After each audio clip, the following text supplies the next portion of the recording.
Vamos fazer a leitura, Eclesiastes capítulo 2, do versículo 12 até o versículo 26.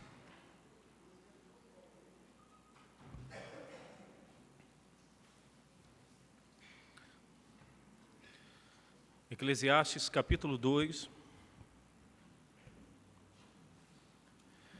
a partir do versículo 12 até o versículo 26.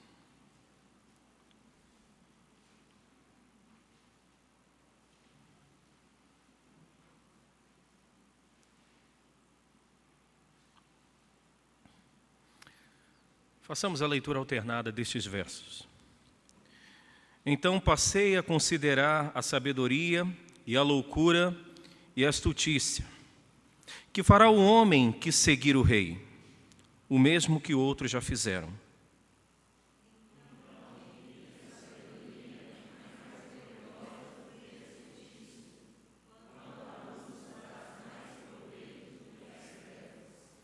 Os olhos do sábio estão na sua cabeça, mas o estulto anda em trevas. Contudo, entendi que o mesmo lhe sucede a ambos.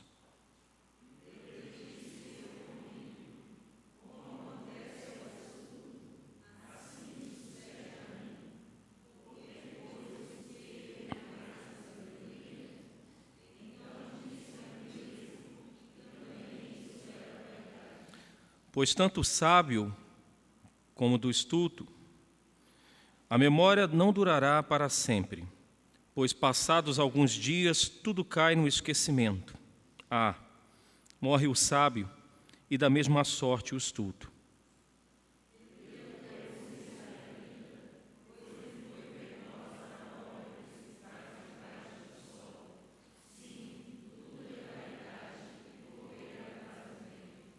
Também aborreci todo o meu trabalho, com que me afadiguei debaixo do sol, visto que o seu ganho eu havia de deixar a quem viesse depois de mim.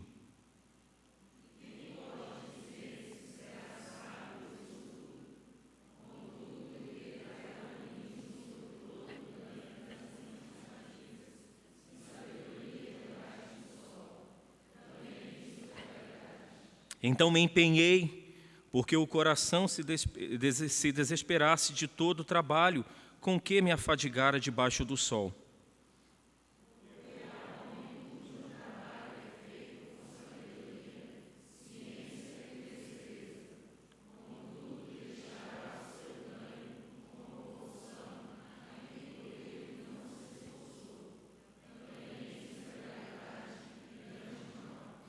Pois que tem o homem de todo o seu trabalho e da fadiga do seu coração, em que ele anda trabalhando debaixo do sol?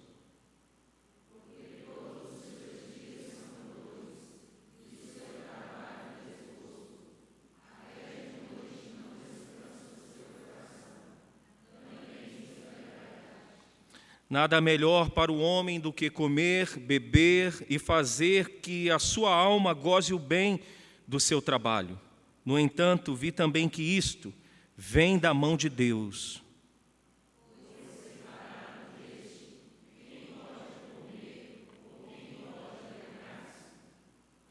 Porque Deus dá sabedoria, conhecimento e prazer ao homem que lhe agrada, mas ao pecador dá trabalho para que ele ajunte e amontoe, a fim de dar àquele que agrada a Deus.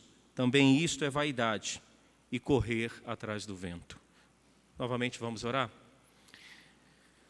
Senhor, nós estamos diante da Tua palavra, que foi inspirada pelo Teu Espírito, colocada dentro do que conhecemos como o cânon do Antigo Testamento, para servir de instrução para o Teu povo, que ao longo das gerações o Senhor tem chamado eficazmente pelo poder do Teu Espírito e desta palavra inspirada.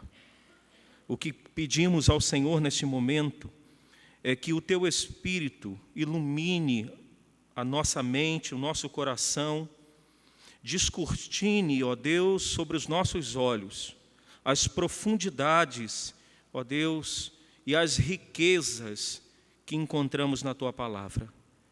que ao término da exposição, todos nós saiamos aqui, deste lugar que nos reunimos para te bendizer, com a certeza de que a Tua palavra nos alimentou nesta noite.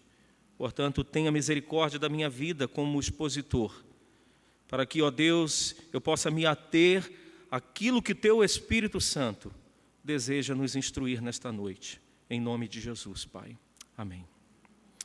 Nós temos estudado este livro de Eclesiastes, um livro tão importante para os nossos dias, porque os nossos dias nós temos vivido de uma forma muito intensa algumas raízes filosóficas, como o hedonismo, a busca do prazer, como também outras filosofias de vida.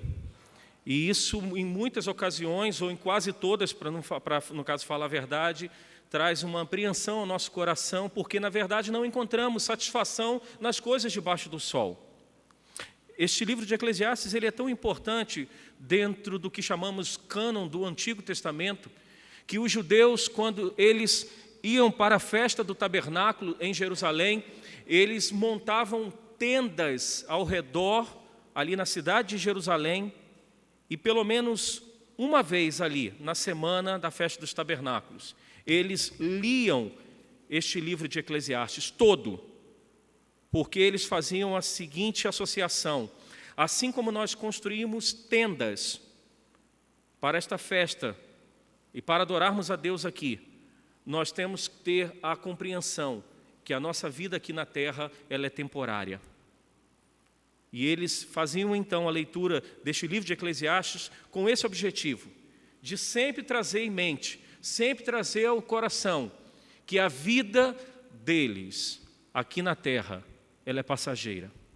E é esta compreensão que nós precisamos ter, que nós só temos uma vida aqui debaixo do sol, e que debaixo do sol a nossa vida passa rápido, é como uma fumaça, é como uma neblina, e depois disso segue-se o juízo.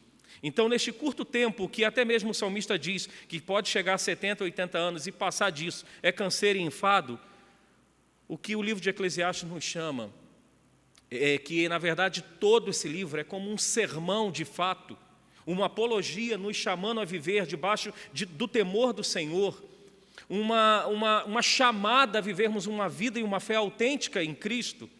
É que nós precisamos, então, encontrar a verdadeira felicidade, o verdadeiro motivo de viver acima do sol. Tem um filósofo falecido, na verdade, na década de 80, não só filósofo, um grande filósofo, mas também um ministro presbiteriano, Francis Schaeffer. O Francis Schaeffer, ele dizia o seguinte, que se ele tivesse a oportunidade de conversar 1 hora com uma pessoa, ele levaria aproximadamente 45 minutos falando das respostas que nós não encontraríamos debaixo do sol, das agonias que nós vivemos. E ele conclui dizendo que os últimos 15 minutos, aí ele falaria de Cristo, porque somente Cristo é a solução para o homem debaixo do sol, para o homem que tenta buscar sentido para a vida em tudo, como nós vamos ver hoje. Uma das coisas que Salomão tentou encontrar sentido para a vida foi no trabalho, que é do verso 18 até o verso 26. Mas antes disso, os primeiros versículos que nós lemos, do 12 até o 17, Salomão vai pensar em algo importante, que todos nós precisamos pensar: a certeza do homem, a sua morte. Vamos então olhar para estes versos.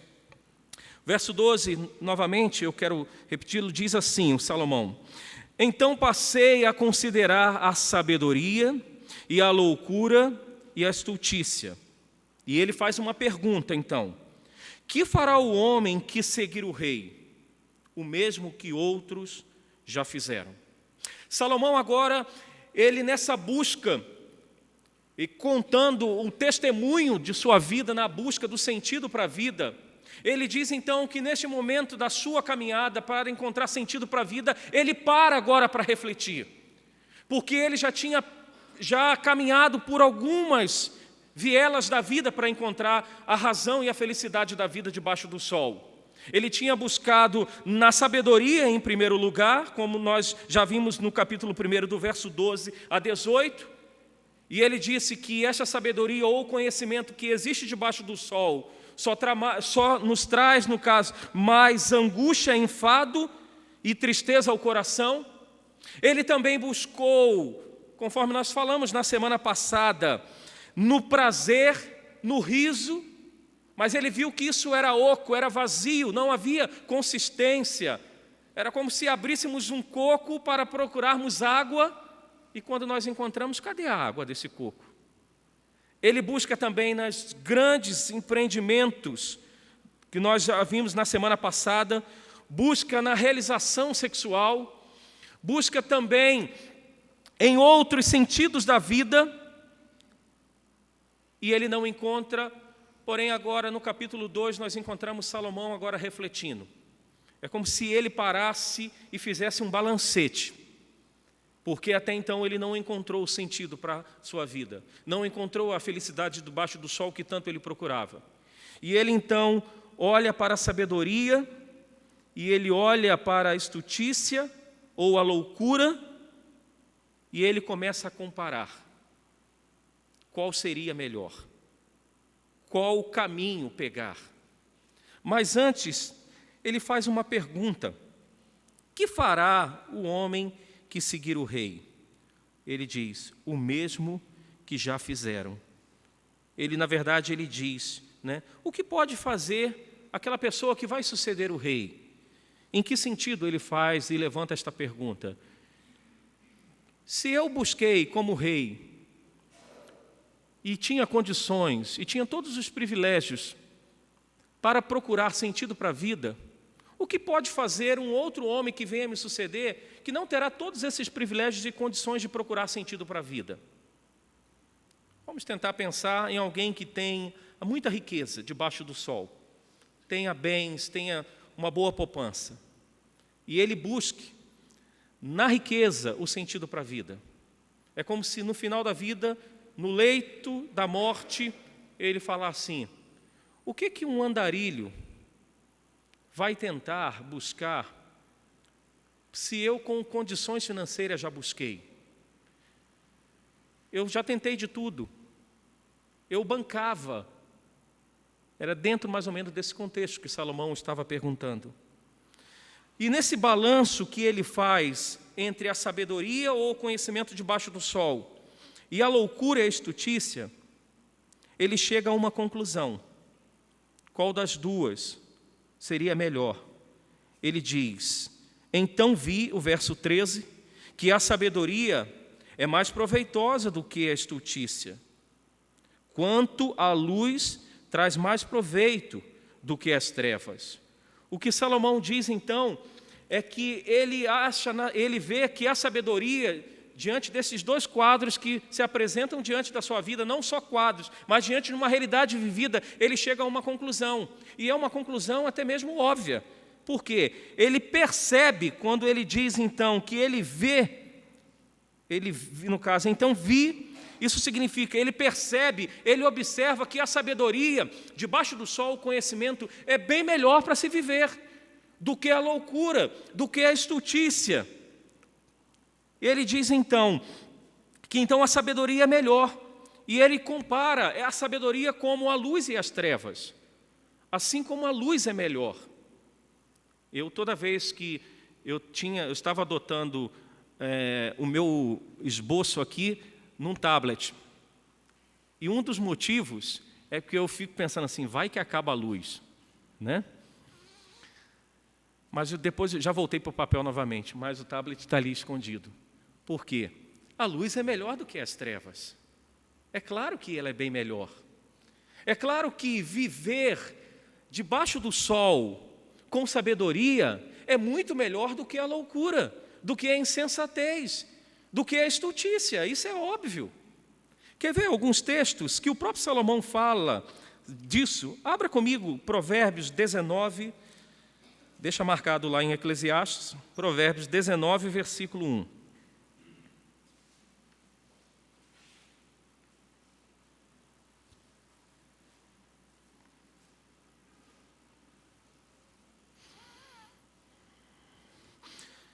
O que diz? Melhor é o pobre que anda na sua integridade, do que o perverso de lábios e tolo. O próprio Salomão diz: é melhor uma pessoa íntegra, e isso aqui nós podemos pensar também numa pessoa sábia, do que, na verdade, um perverso de lábios, na verdade, um tolo. Vamos ver alguns outros textos também, em Provérbios mesmo. Provérbios 10, 23.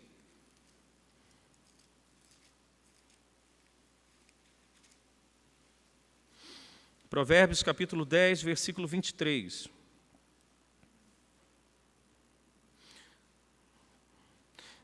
Todos juntos. Para o insensato, praticar a maldade é divertimento. Para o homem inteligente, o ser sábio.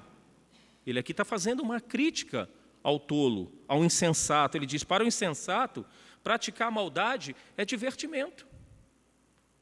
Como os insensatos dos nossos dias. Praticar a badernagem num ato que poderia ser legítimo, como, por exemplo, as manifestações que nós tivemos.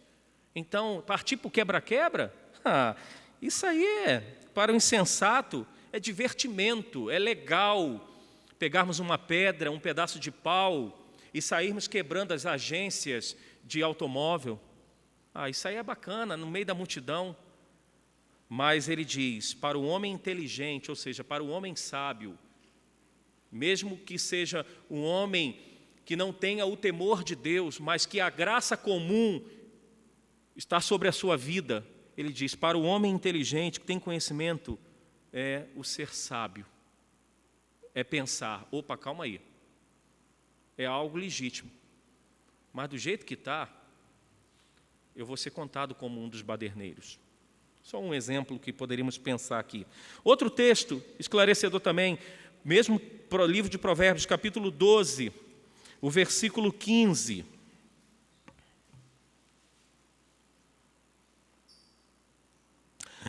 Podemos ler este versículo juntos? O caminho do insensato aos seus próprios olhos parece reto, mas o sábio dá ouvidos aos conselhos. É claro, então, que ser sábio, ter conhecimento, buscar conselhos é muito melhor do que a tolice do insensato que, aos seus próprios olhos, parece reto as coisas. É claro que é muito melhor pedirmos um conselho a alguém, antes de talvez tomarmos algumas atitudes importantes, principalmente na nossa vida. O próprio Salomão diz que na multidão de conselhos há sabedoria. É muito melhor do que eu tomar uma decisão como insensato e achar que tudo que eu penso, tudo que eu estou maquinando é reto. Então Salomão, voltando agora a Eclesiastes, ele disse então que viu que a sabedoria era mais proveitosa do que a astutícia. Assim como a luz traz mais proveito do que as trevas. Porque todos nós preferimos caminhar na claridade. Apesar que eu estou olhando aqui para o meu irmão Jedais, ele gosta de viajar à noite de carro, não é isso, Jedais? Que a estrada está mais livre. Mas é claro que uma estrada de manhã, você consegue identificar os buracos, as nuances que existem na estrada. A não ser que seja uma estrada conhecida, você tenha mais segurança de viajar à noite. Mas quando você não conhece, é bem melhor viajar de manhã.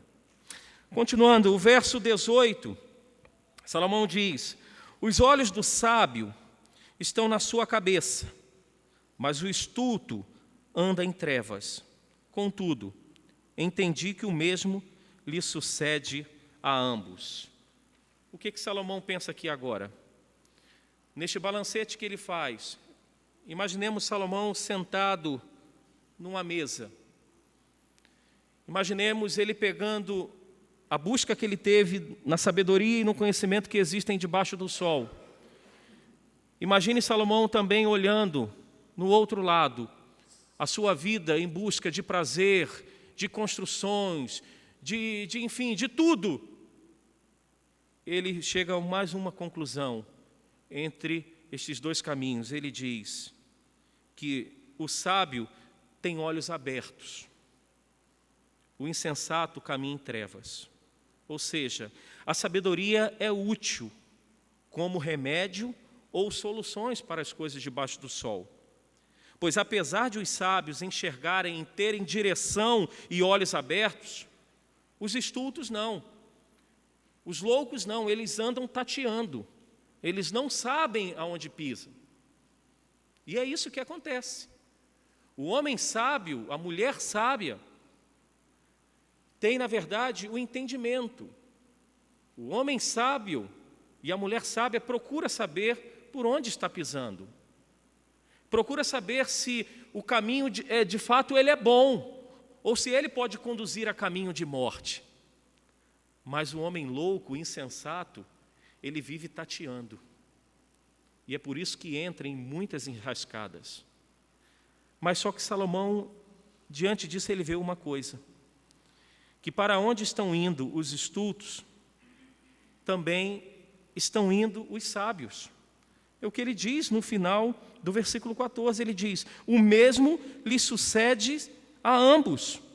Ele reforça isso no versículo 15, ele diz: porque disse eu comigo, como acontece ao estulto, assim me sucede a mim. Por quê? Pois busquei eu mais a sabedoria. Então disse a mim mesmo que também isso era vaidade. Mesmo a sabedoria sendo importante, mesmo o conhecimento debaixo do sol é algo importantíssimo, é muito melhor do que viver como um louco, do que como estulto, do que tateando para ver se encontra sentido.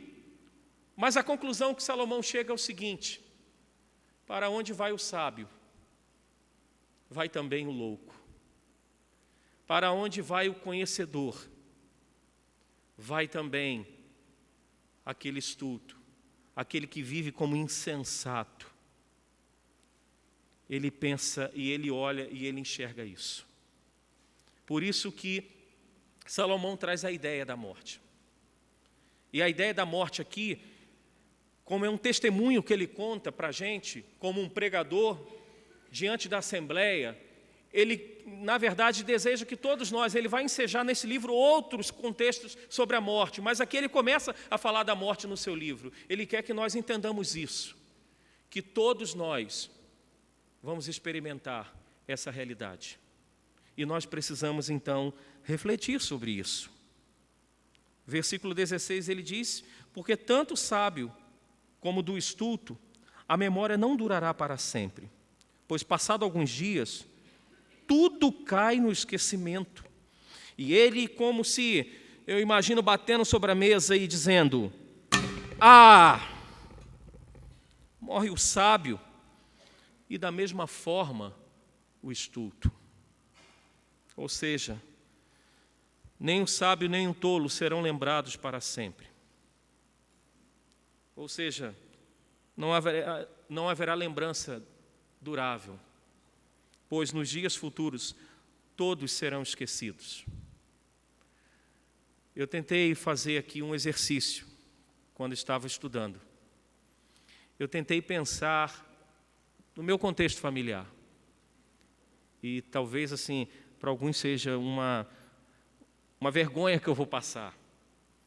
Mas eu não lembro, apesar de eu não ter conhecido, mas eu poderia lembrar. Eu não lembro o nome do meu avô, tanto paterno como materno.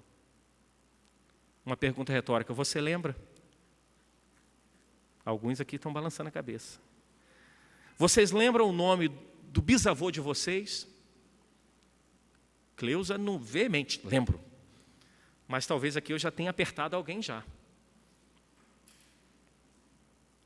Essa semana faleceu o Adriano Suassuna. Adriano mesmo, não é isso?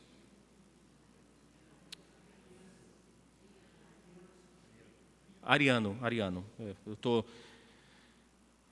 Um grande poeta, venerado por toda a mídia. Mas daqui a alguns anos, eu tentei até ser ousado aqui, pensei em 100 anos, muito menos.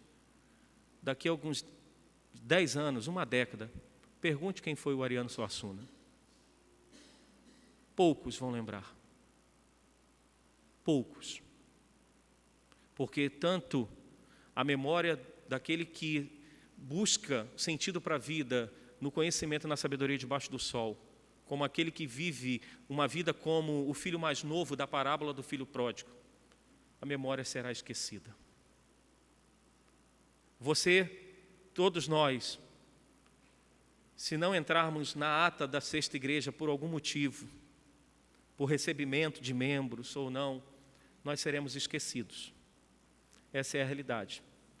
Se não vier um historiador e buscar nos anais da sexta igreja os membros do ano de 2014, o presidente da mocidade da SAF de 2014, se não vier um historiador para tentar olhar a história, nós seremos esquecidos. Tanto aqueles que não quiseram assumir cargo nenhum, como aqueles que também se doaram, assumindo responsabilidades. O verso 17, então, Salomão, ele chega numa conclusão. Ele diz: pelo que aborreci a vida. Esse aborreci significa eu desprezei, eu detestei a vida, pois me foi penosa a obra que se faz debaixo do sol. Sim, mais uma vez ele diz, tudo é vapor, é fumaça, é vaidade, é correr atrás do vento. Ou seja, tudo é cansativo, tudo, na verdade, é depurável. Ele diz, é vaidade, é vaidade. A conclusão que ele chega, então, quando ele pensa nesse aspecto da morte, nessa primeira parte, é que tanto, então, ele reforça isso. Ele reforçando aquilo que ele já falou anteriormente. Tanto o conhecimento, a sabedoria debaixo do sol, como também uma vida de devaneios, uma vida de busca por prazer. Ele diz, não encontraremos sentido para a vida nestas coisas. É vaidade, é pueril, é correr atrás do vento. Só que Salomão ele tem uma busca incansável por esse sentido da vida. E agora do versículo 18 até o versículo 26, ele busca o sentido para a vida no trabalho. E a conclusão que Salomão chega aqui em Eclesiastes do trabalho, na verdade é a visão bíblica do trabalho. Qual é a visão? Que o trabalho ao mesmo tempo ele é frustrante, ele é cansativo e ao mesmo tempo ele é prazeroso. Ele traz satisfação, mas traz satisfação quando nós olhamos para Deus, quando nós trabalhamos e exercemos a nossa profissão para a glória de Deus. Aqui temos algumas definições dos nossos dias de trabalho. O músico popular Ed Mota, ele tem uma música que diz assim: eu não nasci para trabalho, eu não nasci para sofrer. É a letra da música dele. Eu não nasci para trabalho. Mas será que é verdade? Nós vamos ver isso agora aqui na frente. Uma outra definição de trabalho aí, pena que não está aqui, o Jonathan e a Nenir, a família Stoffel. Tem alguém da família Stoffel? Ah, o Myron. Tamires também não, né? É porque eles gostam muito da série Chaves. E o Seu Madruga, ele tem uma frase que diz assim: o trabalho não é ruim. Ruim é ter que trabalhar. O trabalho não é ruim. Ruim é ter que trabalhar. E a nossa luta, a vida inteira, todos nós temos essa luta de diminuir o trabalho. Na verdade, a nossa busca é para diminuir o trabalho, e por isso que nós buscamos muitas vezes o quê? Um concurso público. Porque um concurso público, além de nos trazer, está lá o Irinalvo lá atrás, mas não é só você não, tem muitos buscando, né? Além do concurso público trazer a famosa estabilidade, traz também uma certa, vamos dizer assim, redução da carga de trabalho. Apesar do nosso irmão Irinalvo que fez assim, trabalhar finais de semana, às vezes em plantão. Mas outra coisa que nós fazemos, e procuramos a promoção dentro do trabalho. Todos nós buscamos isso. E uma das motivações do nosso coração é para a gente diminuir o trabalho e ganharmos mais, não é verdade? O que Salomão então nos diz aqui sobre o trabalho, dentro deste verso 18 até o verso 26? Salomão diz que, em primeiro lugar, o trabalho debaixo do sol, ele é duro e frustrante. Mas antes de entrarmos no que Salomão diz sobre o trabalho, dentro dessa primeira parte, que o trabalho ele é duro e que é frustrante, vamos pensar e vamos olhar para as Escrituras o que a Bíblia diz sobre o trabalho, né? Primeiro, nós temos que entender que o trabalho, ele, na verdade, ele foi colocado por Deus. O trabalho, então, ele pode ser duro e pode ser frustrante, mas o trabalho, ele existe, na verdade, antes da queda do homem. O problema do trabalho hoje ser frustrante, ser cansativo, é devido à queda. Abra lá em Gênesis, capítulo 3.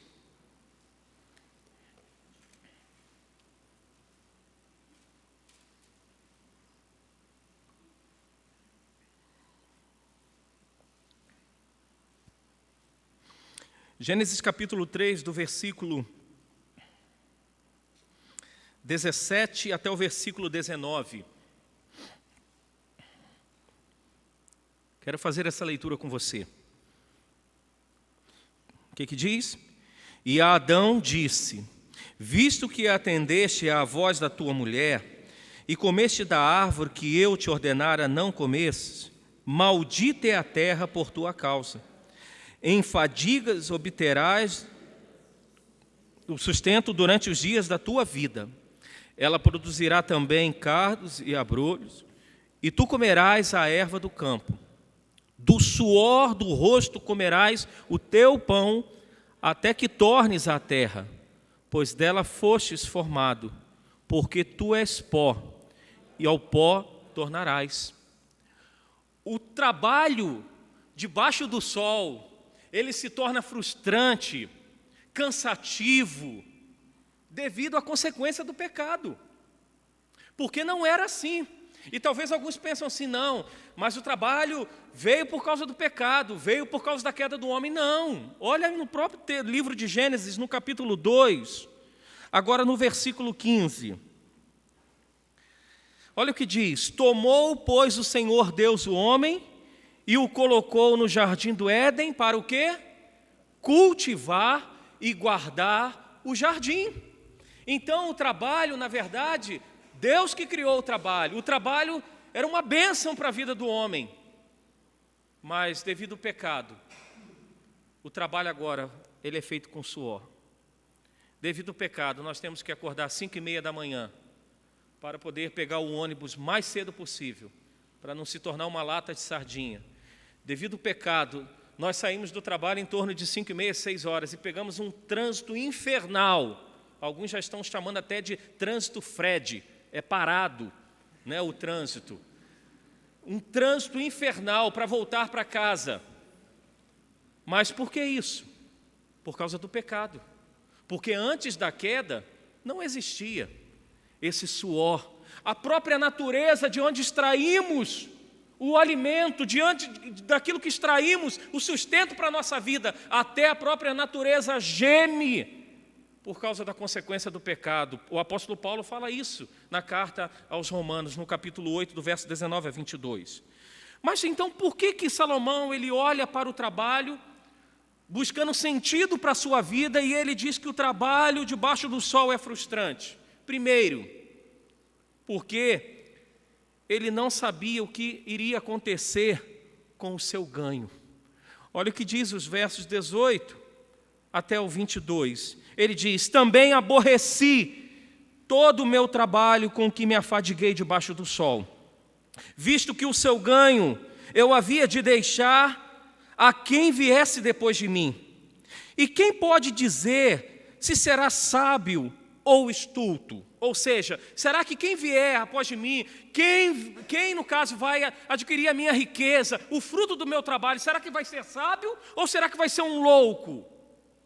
Ele diz, contudo, ele terá domínio sobre todo o ganho das minhas fadigas e sabedoria debaixo do sol. Também isto, ele diz, é vaidade. Então me empenhei, porque o coração se desesperasse de todo o trabalho com que me afadigara debaixo do sol. Porque há homem cujo trabalho é feito com sabedoria, ciência e destreza. Contudo, deixará o seu ganho como porção a quem por ele não se esforçou. Também isto é vaidade e grande mal. Pois que tem o homem de todo o seu trabalho da fadiga do seu coração, em que ele anda trabalhando debaixo do sol. Ou seja, já não bastasse o trabalho ser fadigante. Agora Salomão, ele questiona quem vai ficar com a riqueza dele. E a pergunta será, aqui no caso de Salomão, quem ficou com toda a riqueza de Salomão? Vocês lembram? Alguém poderia falar? Alguns ali já balbuciaram. Roboão, o filho de Salomão, quem assumiu o reino após a morte de Salomão. E se vocês lembrarem, o que fez Roboão? Uma das primeiras coisas que Roboão fez foi dividir o reino. Uma das primeiras coisas, o que o seu pai lutou tanto para continuar dentro de uma hegemonia, dentro de um contexto unido para se tornar a maior potência do mundo. Quando seu filho assume os bens, a riqueza, o palácio, e a pergunta que ele faz, vai ser sábio ou louco? Nós temos a resposta nas Escrituras. Foi um louco Roboão, um louco. Ele pediu uma opinião, ele teve uma conversa com aqueles experientes da nação, e aqueles experientes deu algumas orientações a Roboão. Mas Roboão também ouviu os mais novos, e os mais novos falaram assim, bota mais carga de trabalho no povo, o povo merece, lerê, lerê. E ele fez isso. E o que aconteceu? Reino dividido. Mas não parou por aí Roboão. Se vocês lembrarem um pouco da biografia de Roboão, o que ele fez? Quando os egípcios vieram contra Israel, ele, na tentativa de subornar, para que não houvesse ali uma guerra, ele tira os ouros do templo que Salomão construiu, que Davi tanto sonhou, e Salomão conseguiu construir. Ele pega o ouro do templo e dá para o rei do Egito para tentar suborná-lo. Roboão foi um louco e adquiriu então a riqueza de Salomão. Fica aqui uma aplicação para a gente. O que Salomão estava dizendo era algo verdadeiro. Se nós colocarmos o nosso coração no trabalho, naquilo que adquirimos como fruto do trabalho, como sendo um fim em si mesmo, sendo grande fonte de satisfação para a nossa vida, o resultado vai ser frustração. O trabalho mesmo com a consequência do pecado, ter mudado o trabalho. Mas nós não podemos deixar de compreender, e eu vou falar isso aqui no final, ele é uma bênção de Deus. Mas quando o trabalho ele se torna um fim em si mesmo, quando o fruto do trabalho, ou seja, eu consigo adquirir um bem, um apartamento, uma casa, um carro, e quando eu coloco o coração nisso para trazer satisfação e sentido para a minha vida, Salomão diz, é vaidade, é frustrante, vai chegar um momento que você vai olhar assim, não valeu a pena. O meu pai, ao longo da sua vida, ele adquiriu alguns bens. Apesar de ter perdido boa parte, quase no final da sua vida. Mas o meu pai chegou a ter 8 casas em Cabo Frio, em bairros diferentes. E eu me lembro que quando eu casei cedo, com 21 anos, era o meu objetivo casar cedo, mas dizem que quem casa quer casa. Mas eu não tinha casa, tinha casa, uma das casas do meu pai. E o meu pai, ele primeiro não queria ceder uma das casas para eu morar. Com muita luta cedeu. E a casa era muito antiga, década de 50, então era aquele vermelhão no chão. A janela, ela abria, claro que eu estou exagerando, em 300 partes. E eu falei, não, eu quero colocar pelo menos ardósia. Ó só, né? Né? Eu quero colocar pelo menos uma janela colonial. Queridos, foi um filho para eu conseguir essas coisas, para nascer estas coisas. Eu queria colocar pedrinhas ao redor das janelas e da porta. Foi um filho para eu conseguir isso. E alguns meses tinha algumas lutas, né? Porque quando eu apareci com o carro, aí ele disse: agora você pode pagar um aluguel, né? Você pode pagar alguma coisa, está comprando carro, né? Cheguei com um Corsa hatch, nem lembro o ano, mas usado, o 5º ou 7º dono, né? Agora você pode pagar um aluguel. Mas para resumir essa história, o meu pai faleceu em 2009 e eu já estava aqui em Belo Horizonte. Eu cheguei em Belo Horizonte em 2008 para o seminário. O meu pai ficou muito doente no final de 2008 para o início de 2009. Ele faleceu em agosto de 2009. E eu me lembro que quando eu fui para as férias do seminário, em junho e julho de 2009, meu pai já estava muito debilitado, com diabetes, não se cuidou, o coração ficou grande, enfim, problemas cardíacos, deprimido, não queria nem sair de casa. E eu disse nesse período de férias: pai, vamos dar uma voltinha para ver as casas do senhor, para dar uma olhadinha na praia. E o que meu pai disse é assim: não quero ver nada não. Ô pai, vamos lá olhar as casas lá para ver se está tudo certinho. Não quero não, estou nem ligando para isso. É isso que Salomão está dizendo. É isso. Por mais que a gente construa patrimônios, duas coisas: se colocarmos o coração nisso, se colocarmos o coração no fruto do trabalho, isso é vaidade. Nós não vamos encontrar sentido para isso. E outro, é o que ele diz: vai ficar para o seu filho. E será que seu filho vai usar com sabedoria como você usou? Porque você talvez seja assim: não, eu não vou sair todo final de semana, porque todo final de semana é muito gasto. Porque vai comer um lanche ali, vai jantar ali, vai almoçar domingo fora. Se tiver família, vai aí por baixo, 150, 200 reais no final de semana. Mas aí talvez seu filho, ao adquirir a sua riqueza, ele vai querer fazer como o filho mais novo da parábola do filho pródigo. Ele vai pegar os bens e vai gastar de forma absoluta. Então isso é frustrante. Se pegarmos pesquisas de filhos que assumiram empresas da família dos seus pais, muitas empresas faliram. Eu trabalhei na Casas Bahia. E quando eu trabalhei na Casas Bahia, a Casas Bahia era do seu Samuel Klein. Ele não tinha nenhum caminhão que fosse terceirizado. Tudo frota dele mesmo. Cesta básica que ele dava para todos os empregados, fornecido pela própria Casas Bahia.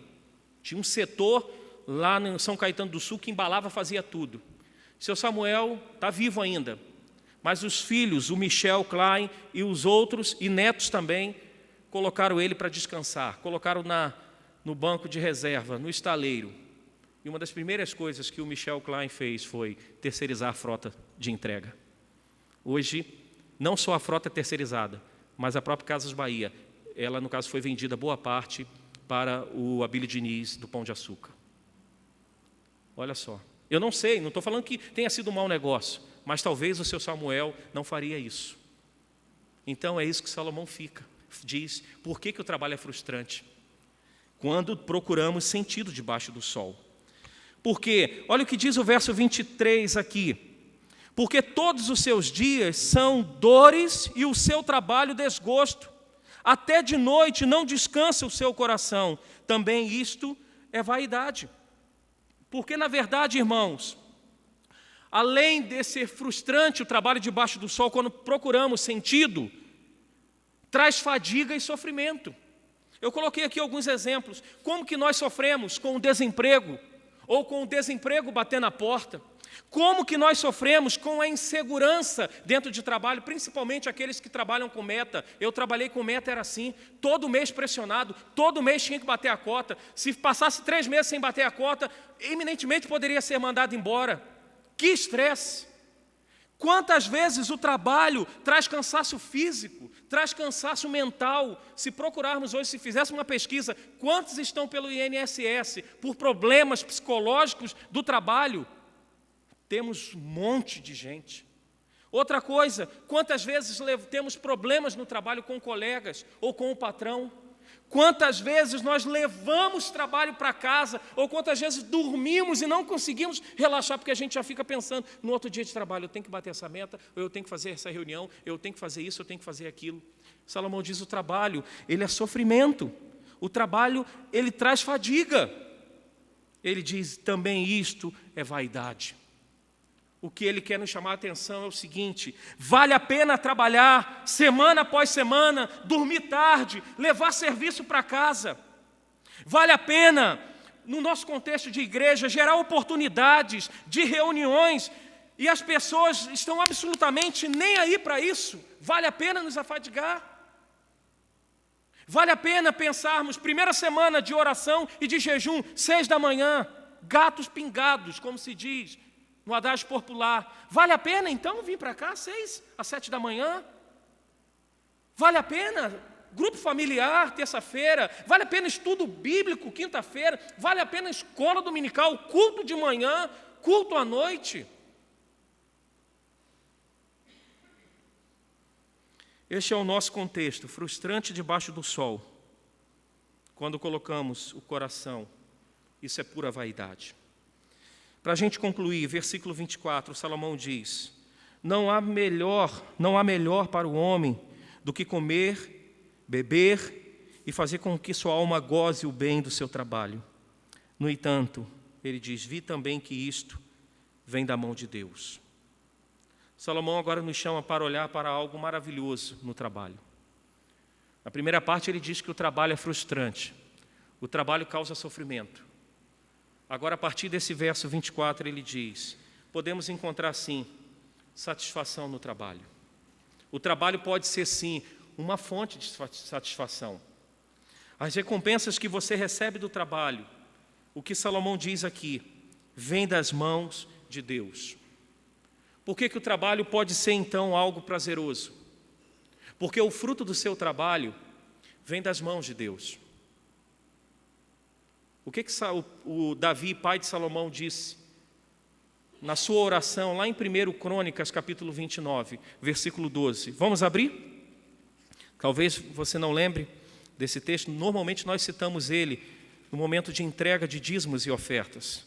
Primeiro livro das Crônicas, capítulo 29, versículo 12.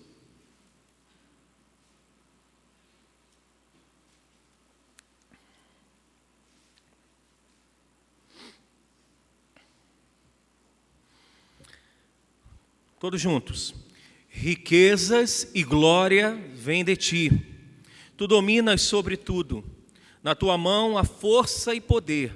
Contigo está o engrandecer e a tudo dá força.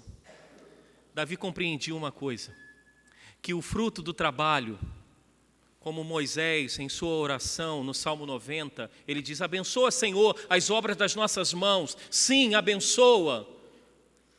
Salomão entendia que o trabalho ele pode ser prazeroso quando compreendemos que o fruto do trabalho ou o próprio trabalho é uma bênção de Deus. Quando nós não colocamos o coração para encontrarmos sentido no trabalho, mas nós trabalhamos e exercemos a nossa profissão para a glória de Deus, o trabalho pode ser prazeroso. O trabalho pode ser prazeroso. E nós reconhecemos, então, que tudo vem das mãos de Deus. Teve uma pessoa que me procurou semana passada e disse assim, pastor, queria te pedir Ele disse assim, eu sou o chato daqui da Sexta Igreja. Eu falei, não, meu irmão, você não é o chato, não, pode falar. O senhor poderia conversar com os diáconos, para que no momento da oração ali, da entrega dos dízimos e ofertas, e aqui então já fica um aviso, diáconos,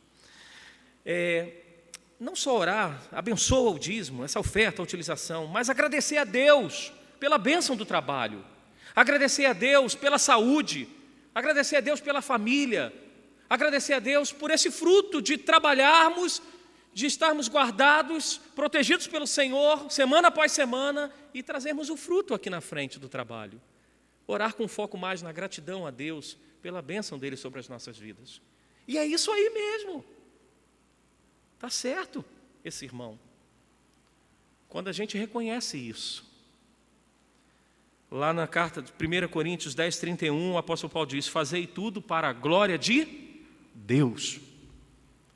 Quer comais, quer bebais, quer façais qualquer outra coisa, nessa outra coisa está aí o trabalho. Ele diz: faça para a glória de Deus.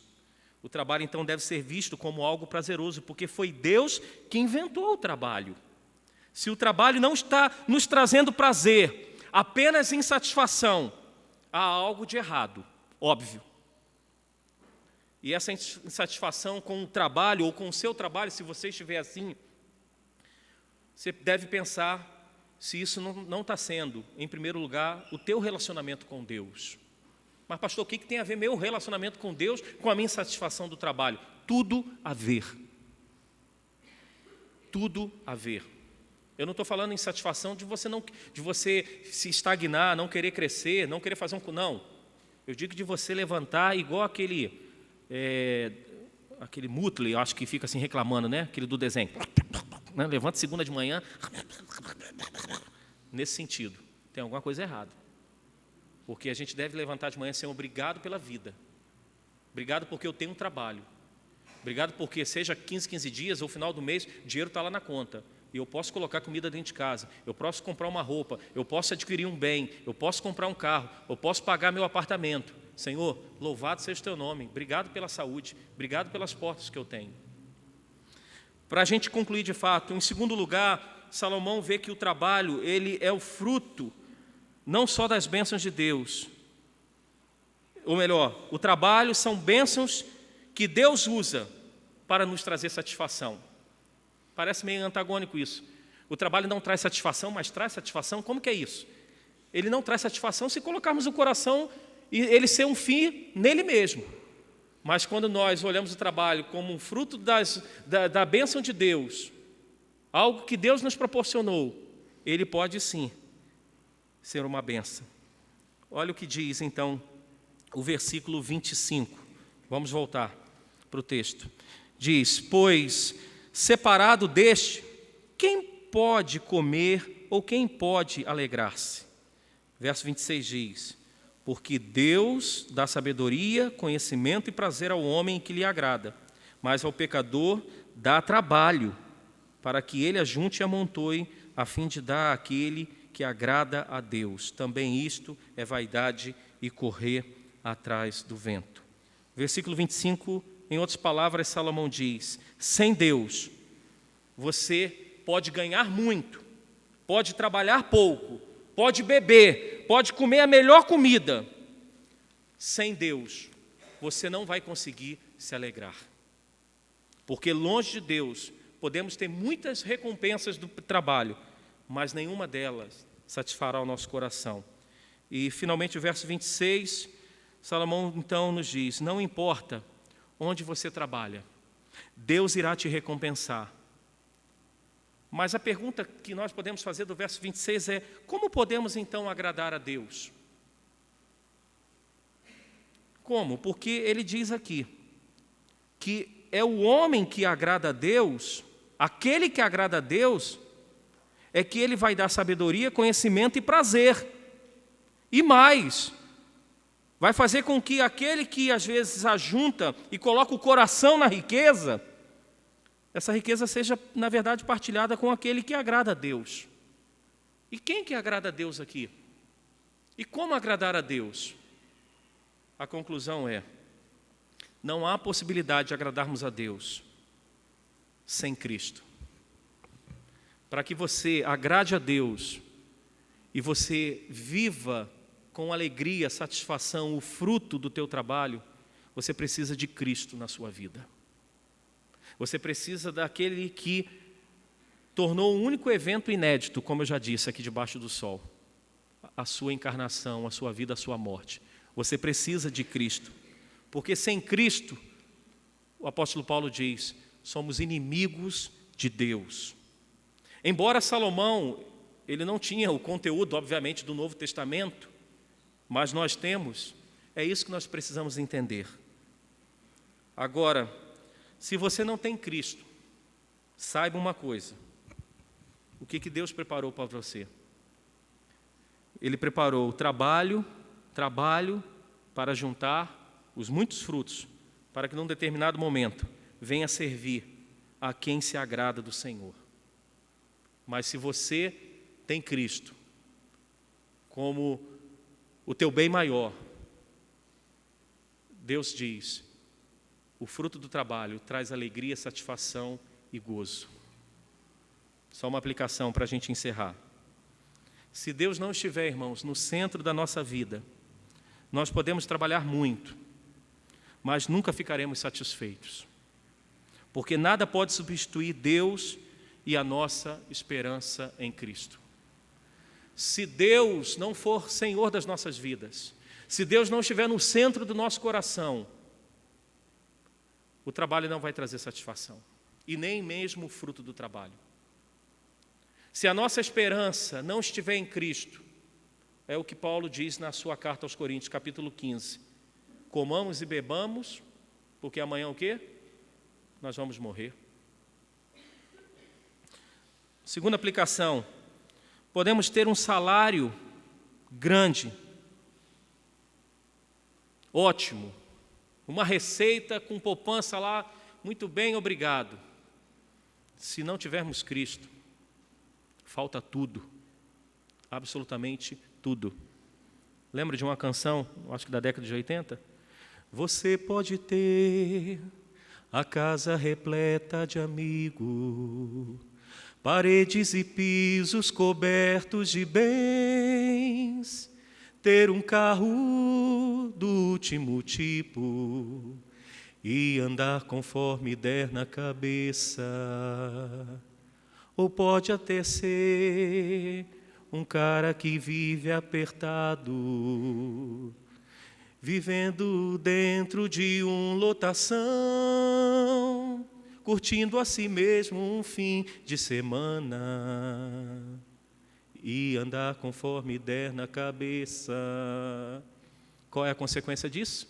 Mas sempre será como folha no vento, esperando o momento de cair. Você pode ter tudo aquilo que sonhar, mas nunca terá a paz que existe lá dentro, que não se encontra para poder comprar. Por quê? Porque essa paz só tem a pessoa que se encontra com Cristo. É isso. Podemos ter tudo, ou podemos ter nada. Podemos ter muita sabedoria e conhecimento debaixo do sol, ou podemos estar dentro de uma lotação igual um sardinha. Opa, estamos indo. Mas se não tiver Cristo, é como folha no vento, esperando só o tempo de morrer. Morre o sábio, morre o louco. Morre o sábio, morre o estulto. E ambos são esquecidos na memória da geração vindoura. Jesus, o Filho de Deus, quando pisou nesta terra, ele não ficou de braços cruzados, não. Ó Pai, agora estou aqui. Não, Jesus trabalhou. E trabalhou muito. Trabalhou até os 30 anos com seu pai, certamente, na carpintaria. E nos seus últimos 3 anos, como Jesus trabalhou. Os evangelhos narram, e percorria Jesus, e Jesus se deslocava para cá, e Jesus pegava um barco, e Jesus, ele não cansava, era um homem dinâmico, mas o coração dele não estava no trabalho, de percorrer uma cidade para outra, de receber a multidão, a popularidade. Ele estava, na verdade, trabalhando para a glória de Deus.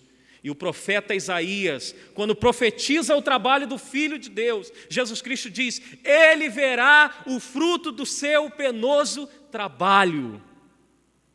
Jesus é o nosso exemplo para olharmos para o trabalho, porque ele trabalhou para a glória de Deus e ele colheu o fruto do seu penoso trabalho. E o fruto somos nós, aqueles que ele tem chamado eficazmente pela palavra e pelo Espírito Santo. Então, meu irmão, trabalhe muito, mas quer um trabalho e trabalho muito para você? Trabalhe para o Senhor. Mas pastor, como é? Você está falando para eu fazer seminário, ser pastor, viver a semana toda cuidando de igreja? Não. Porque não há essa dicotomia de trabalho, como nós falamos, secular e o trabalho religioso. Trabalhe muito para o Senhor, no local onde você está, no local onde Deus te colocou. Glorifique a Deus ali. Porque o apóstolo Paulo, quando encerra o capítulo 15 da primeira carta aos Coríntios, diz: porque no Senhor o nosso trabalho não é vão. O trabalho daqui debaixo do sol, a traça e a ferrugem vão corroer.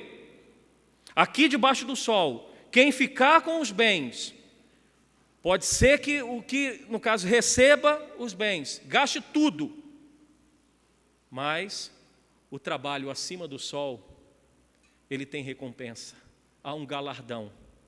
Não é vão o trabalho aqui, debaixo do sol, para as coisas acima do sol. Que Deus nos abençoe, em nome de Jesus. Amém. Você pode se colocar de pé, Cisínia, vamos cantar